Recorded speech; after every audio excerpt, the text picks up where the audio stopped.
अस्सलाम वालेकुम। आइए आज हम इस वीडियो में नमाज की 100 खास इस्लामिक बातों के विषय में जानते हैं। रसूल अल्लाह सल्लल्लाहु अलैहि वसल्लम ने इरशाद फरमाया, जिसने फजर पढ़ी वो अल्लाह की पनाह में है, तो तुम अल्लाह की पनाह हाथ से न जाने दो।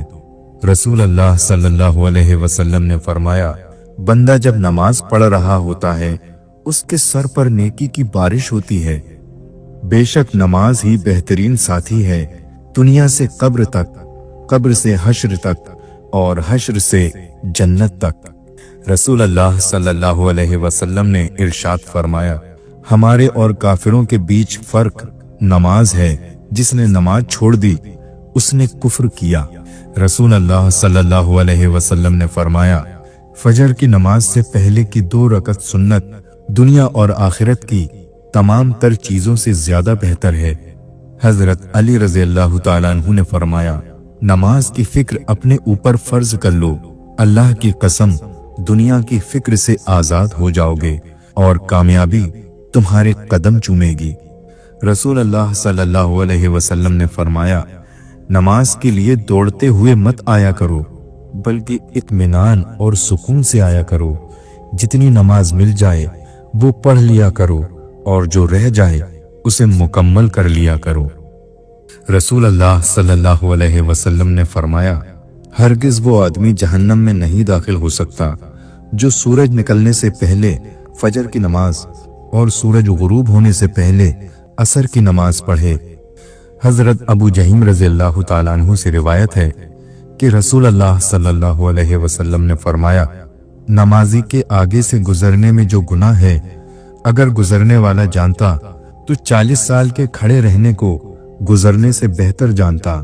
रावी कहते हैं, मैं नहीं जानता कि 40 दिन कहे या 40 महीने या 40 साल। रसूल अल्लाह सल्लल्लाहु अलैहि वसल्लम ने फरमाया, नमाज का छोड़ देना बंदे और कुफ्र के दरमियान जोड़ लगा देने वाली चीज है। रसूल करीम सल्लल्लाहु अलैहि वसल्लम ने फरमाया, बच्चे 7 साल के हो जाएं तो उन्हें नमाज पढ़ने का हुक्म दो, और जब 10 साल के हो जाएं तो उन्हें नमाज छोड़ने पर सजा दो। रसूल अल्लाह सल्लल्लाहु अलैहि वसल्लम फरमाते हैं कि अल्लाह ताला फरमाता है कि मेरा बंदा फर्ज नमाज अदा करने के बाद नफिल इबादत करके मुझसे इतना नजदीक हो जाता है कि मैं उससे मोहब्बत करने लग जाता हूँ। रसूल अल्लाह सल्लल्लाहु अलैहि वसल्लम ने फरमाया, 5 नमाजें और जुमा अगले जुमे तक और माह रमजान अगले माह रमजान तक गुनाहों का कफारा है, जब तक कि कबीरा गुनाहों से बचा जाए। रसूल करीम सल्लल्लाहु अलैहि वसल्लम ने इरशाद फरमाया, तुम अपनी नमाजों नफिल को अपने घरों में पढ़ा करो और अपने घरों को कब्रिस्तान ना बनाओ। नबी करीम सल्लल्लाहु अलैहि वसल्लम ने फरमाया, नमाज की तरफ उठने वाला हर कदम भी सदका है।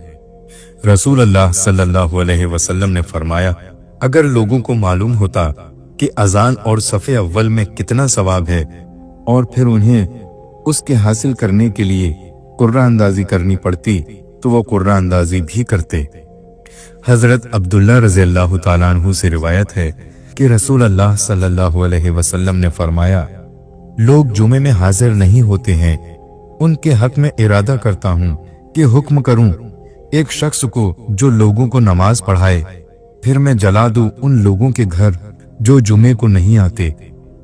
रसूल अल्लाह सल्लल्लाहु अलैहि वसल्लम को जब कोई मुश्किल दरपेश होती तो आप सल्लल्लाहु अलैहि वसल्लम फौरन नमाज की तरफ मुतवज्जा हो जाते।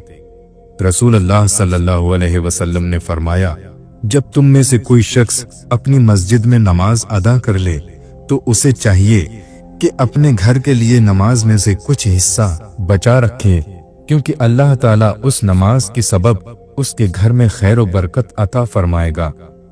रसूल अल्लाह सल्लल्लाहु अलैहि वसल्लम ने फरमाया, जब कोई बंदा जिक्र नमाज के लिए मस्जिद को ठिकाना बना लेता है तो अल्लाह पाक उसकी तरफ रहमत की नजर फरमाता है, जैसा कि जब कोई गायब आता है तो उसके घर वाले उससे खुश होते हैं। रसूल अल्लाह सल्लल्लाहु अलैहि वसल्लम ने फरमाया, नमाज में जमाई आना शैतान की तरफ से है, लिहाजा जब तुम में से किसी को नमाज में जमाई आए तो जहां तक हो सके मुंह को बंद किए रखे अगर कामयाबी चाहते हो तो नमाजी बन जाओ, क्योंकि नमाज के बगैर कोई भी कामयाबी मुमकिन नहीं। नमाज शैतान की शिकस्त और मोमिन की जीत है। नमाज मोहब्बत समझकर अदा करोगे तो अल्लाह तुम्हें दूसरी नमाज के लिए खुद खड़ा कर देगा। थोड़ी सी थकावट के लिए नमाज को ना छोड़ो। ऐ मोमिन, उनसे कुछ सीख जिन्होंने जिस्म पर खंजर होते हुए भी आखिरी सजदा नहीं छोड़ा। अल्लाह नाराज हो तो रोटी नहीं छीनता, बल्कि सजदे की तौफीक छीन लेता है। अपने बेहतरीन वक्त को नमाज के लिए वक्फ कर लो, क्योंकि तुम्हारे सब काम तुम्हारी नमाज के बाद कबूल होंगे। अगर मस्जिद में नमाज के दौरान पिछली सफ से बच्चों की आवाजें ना आए तो फिर अगली नस्ल के दीन की फिक्र करो। नमाज कब काम आएगी? फजर मरते वक्त, जोहर कब्र में, असर मुनकर नकीर के सवालात के वक्त, मगरिब हिसाबो किताब के वक्त, इशा पुल सिरात पर गुजरते वक्त। कोई इबादत की चाह में रोया, कोई इबादत की राह में रोया। अजीब है ये नमाज़े मोहब्बत का सिलसिला। कोई कज़ा करके रोया, कोई अदा करके रोया। नमाज वो वाहिद हुक्म है जिसे अल्लाह ताला ने आसमान से वही के जरिए नहीं उतारा, बल्कि अपने महबूब सल्लल्लाहु अलैहि वसल्लम को आसमान पर बुलाकर तोहफे में दिया। नमाज कभी ना छोड़ो, इसलिए कि कब्रों में लाखों लोग तरस रहे हैं कि दोबारा जिंदगी मिल जाए ताकि अल्लाह के लिए एक सजदा कर लें। नमाज वो रस्सी है जो इंसान को अल्लाह से जोड़े रखती है। जमाना जब भी मुश्किल में डाल देता है, मेरा अल्लाह हजार रास्ते निकाल देता है। नमाज को मत छोड़ना, जिंदगी